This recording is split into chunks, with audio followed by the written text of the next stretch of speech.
The London of 1695 was a city etched in contrasts. Above, the spires of Wren's new churches pierced the heavens. Below, the streets ran thick with a slurry of mud, refuse, and desperation. In the parish of St. Giles, the air was permanently stained with the twin scents of coal smoke from 1,000 hearths and the damp, earthy odor of the Thames at low tide. But in the back room of Finch & Son, cartographers, the prevailing aroma was the sharp, metallic tang of ink and the crumbling dust smell of aging paper, underlaid by the sour note of fear. Elara Finch, 25, was not the fainting damsel of penny chapbooks. Her hands, stained with ink at the fingertips, were skilled with a nib and a surveyor's rule. Her mind, sharpened by years of translating explorers' chaotic notes into precise, saleable charts, could navigate complex problems as easily as she could chart a coastline. Yet no map existed for her current predicament. Her father, the once celebrated Alastair Finch, was now a ghost of himself, trembling hands and clouded mind, lost in memories of past voyages he'd only ever drawn. Their ruin had a face, Mr. Bartholomew Snyde, a creditor whose soul seemed fashioned from the same gristle as his ledger bindings. That afternoon his offer, no, his ultimatum, still hung in the shop's stagnant air. The debt, a mountain accrued from her father's illness and lost patrons, would be erased. All Elara had to do was become Mrs. Snyde. "Think on it, girl," he'd hissed, his breath smelling of stale onion and malice. "By tomorrow, or the bailiffs come, and where will your beloved father be then? Debtor's prison finishes what the ague started." The thought of Snyde's touch made her skin crawl, yet the image of her father in the horrors of the Fleet prison was worse. As dusk bled into night, Elara sat amidst the rolled maps, feeling like the last survivor on a foundering ship, surrounded by charts to every corner of the world except the one that led to safety. The shop bell, tinny and faint, jingled. She expected Snyde, returned to gloat. Instead, a stranger stood silhouetted in the doorway, the fog coiling around his boots like a loyal hound. He was not a tall man, nor particularly imposing. His coat was of sturdy, undyed wool, serviceable for a tradesman. His hat was plain. But as he stepped into the pool of candlelight, it was his eyes that arrested her, a clear, penetrating storm gray, holding a stillness that seemed to absorb the room's chaos without a ripple. "Miss Finch?" His voice was low, a measured baritone that held no hint of London's cacophony. "My name is Thorne, Gideon Thorne. I am a bookbinder, newly arrived. I was told you were in need of—" He spoke of hearing of her plight from the herbalist next door. His proposal, laid out with the careful precision of a man who aligned spines and gilded edges, was so absurd it circled back to plausible. A marriage, in contract only, for a term of 1 year. He would discharge her father's debt to Snyde immediately. In return, she would act as his wife, providing the respectable veneer of a married household, allowing him to work undisturbed. "I require quiet and a roof, away from the complicated expectations of my own family in the country," he explained, his gaze steady. "No true attachments, no demands. A business arrangement." To the gossips of Covent Garden and the Royal Exchange, it would be a tragic fall. The mapmaker's daughter, wed to a mere craftsman. The pity would be a cloak she'd have to wear. But Elara, whose life was dedicated to seeing the truth beneath representations, detected the dissonance. The cut of his plain coat was too perfect, the stillness in his hands too controlled for a simple rustic. He was a palimpsest, a surface text hiding a deeper, older script. With no North Star to guide her but survival, she took his offered hand.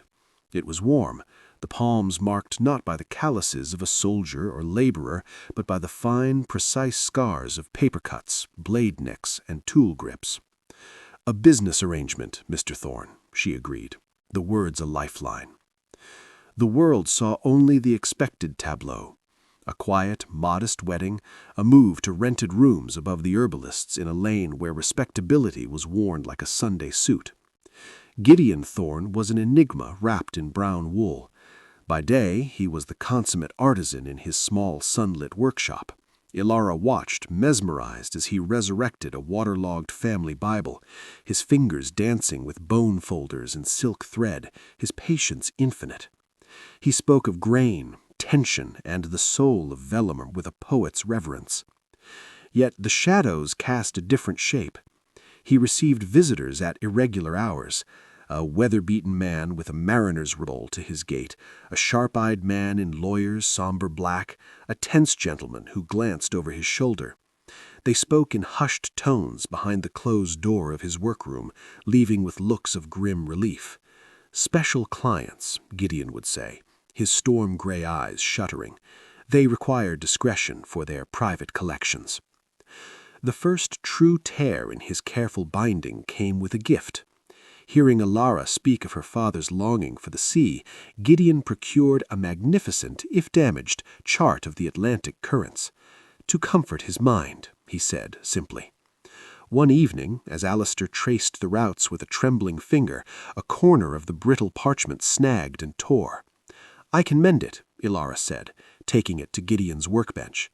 Using a magnifying lens to apply a minute drop of adhesive, she saw it. The parchment was a palimpsest. Beneath the printed latitudes and longitudes, almost scraped away but visible where the tear had exposed a cross-section, was the ghost of another image. Holding it to the lamplight, her breath caught. It was no geographical feature. It was an intricate heraldic seal, a stylized black forest atop waves, encircled by a motto, Tenebris et fluctubis, through darkness and waves. The name was a tremor through the foundations of commerce. The Blackwoods were not merely rich, they were a force of nature, a dynasty of shadows that dictated tariffs, whispered in the ears of ministers, and commanded a navy of merchantmen. Stories swirled around them like Thames fog, of ruthless buyouts, of competitors' ships found mysteriously becalmed or wrecked, of a legendary internal rift that had led to the young heir's disappearance years ago. Some said he'd died, others whispered he'd refused to dirty his hands and had been forced out. That night, she placed the torn chart between them on the oak table. "Who are you, Gideon, truly?" The quiet bookkeeper dissolved. It was not a dramatic shift, but an unveiling. The slight slump left his shoulders. The careful avoidance of direct gaze vanished, replaced by an intensity that seemed to pin the very air in place. The stillness she'd noted before now radiated a formidable, coiled power. "I am Gideon Blackwood," he said. The name hung in the room, a sovereign dropped on a counter. He saw her flinch. The last heir to an empire built on corruption. My father and my uncle, Silas, believed wealth was a cudgel. They bribed, exploited, and made pacts with pirates when it suited them. I wanted to build an enterprise that endured, a trust, not a tyranny. When I refused to sign their orders, they moved to have me declared incompetent, a madman unfit to control his shares. He looked at his hands, the bookbinder's scars. So I let the heir die. A body, suitably disfigured, was pulled from the river. Gideon Thorne was born from necessity. My wealth isn't in a country estate, it's in 100 discreet investments, loyal former captains, and a network that operates from the shadows. This, he gestured to the workshop, is not just a cover, it's my fortress. The private collections I bind are the documents that keep my true network alive and my assets hidden from Silas's grasp. For a time, this hidden truth became the new foundation of their arrangement. A shared secret is a powerful bond. Elara's analytical mind began to see the genius of his operation, a distributed, resilient web, so different from the monolithic and vulnerable Blackwood fleet. A fragile trust, something finer than their contract, began to bind them. She found herself listening for his step on the stair, savoring the quiet companionship of evenings spent, she with a map, he with a text block. But the past is a patient hunter. Silas Blackwood, A man whose conscience had been sold long ago caught a whisper, a rumor of a bookbinder with an uncanny influence over certain shipping lanes. He investigated and saw through the carefully constructed disguise. His response was not a broadside, but a poisoned dart, a letter delivered by a sneering lackey. Nephew, the prodigal returns, but to what? A hovel, a borrowed name, a charming little wife. Return to the family, sign the papers that legitimize our practices. Take your place as my heir in truth. Refuse, and I will have your father-in-law, Elara Finch, arrested for plotting to sell coastal charts to the French. The evidence is already forged. Furthermore, every shop from here to Cheapside will know your wife entered into a fraudulent marriage, a perjury before God. She will be ruined, and he will hang. You have 3 days. The threat was a masterstroke, targeting the 2 people Gideon had, despite himself, come to cherish. He turned to Elara, his face ashen with a fury laced with despair. I will leave. I will draw him away. I cannot let him destroy you. Elara felt a cold, clear fury wash through her, burning away the last of her fear. They saw her as a liability, a delicate point to be pressed. They did not see the cartographer's daughter, the woman who had navigated insolvency and despair. No, Gideon, she said, her voice like polished steel. They see my connection to you as a weakness. I shall make it our strength. They use secrecy as a sword. We shall use it as a shield. Her plan was a work of art, a masterpiece of psychological cartography. She mapped the battlefield not in streets, but in connections, rumors, and human greed. Using her deep knowledge of inks and papers, she created a single, perfect page, a convincing fragment of a private ledger entry in what could be Silas Blackwood's own hand, detailing a bribe to a known pirate captain. Then she deployed Gideon's loyal network, not to fight, but to talk. In specific taverns frequented by sailors and traders, in the right coffee houses where merchants gossiped, a story began to spread. It was murmured by a grizzled ex-captain over gin, confided by a clerk to his curious superior. Silas Blackwood, paranoid and cunning, had hidden his true ledgers, the ones naming every bribed official, every illicit deal, with an anonymous master bookbinder. A dead man's switch. Should anything befall the bookbinder, or should Silas attempt to seize a certain asset, those ledgers would be delivered to the Admiralty and the King's Bench. The rumor hit Silas's world like a thunderclap. He couldn't ignore it. Was it true? Had his own nephew outmaneuvered him from the grave? The seed of doubt, watered by his own immense guilt, sprouted into a choking vine of paranoia. He launched a frantic, clandestine, and then increasingly public search for this mythical bookbinder and his incriminating trove. His frantic inquiries, his strong-arming of associates, drew the very official scrutiny he feared. Investors, alarmed by his erratic behavior and the swirling rumors, began to pull their capital. The Blackwood fleet, a leviathan built on fear and secrecy, began to founder on the rocks of its own captain's conscience. Gideon and Elara did not win a dramatic battle. They orchestrated a strategic surrender of the old ways. When Silas, cornered by legal inquiries and abandoned by his allies, was at his weakest, Gideon Blackwood emerged from the shadows. Not as a returning prodigal, but as a reformer. With Elara at his side, her name now rightly partnered, he addressed the fleet's remaining board and key investors. He presented not the ledgers of old sins, which never truly existed, but a new charter, one of transparent accounting, fair contracts, and ethical trade. He used his restored identity and control of his shares not to reclaim the old empire, but to dissolve it. From its ashes rose the Blackwood and Finch Mercantile Trust.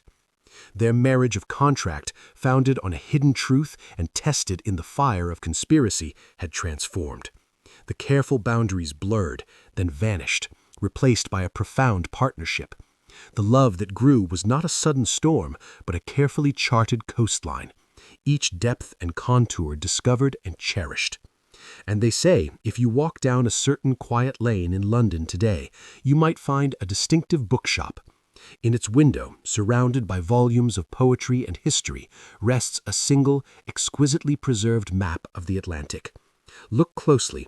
In the corner where the parchment has a faint, almost imperceptible flaw, you might glimpse a ghost, the spectral image of a black forest upon waves. It is a testament, a silent, enduring promise that the greatest discovery in any life is not uncharted land or buried gold, but the true and steady compass of the heart beside you. Thank you for journeying back to 1965 with us. If you were captivated by Elara and Gideon's story of hidden identities, forged documents, and a love built on integrity, please consider subscribing for more historical deep dives, romantic tales, and cinematic narratives. Your support helps us keep the lamps lit and the stories coming. Subscribe, like, and share to join our community of fellow adventurers.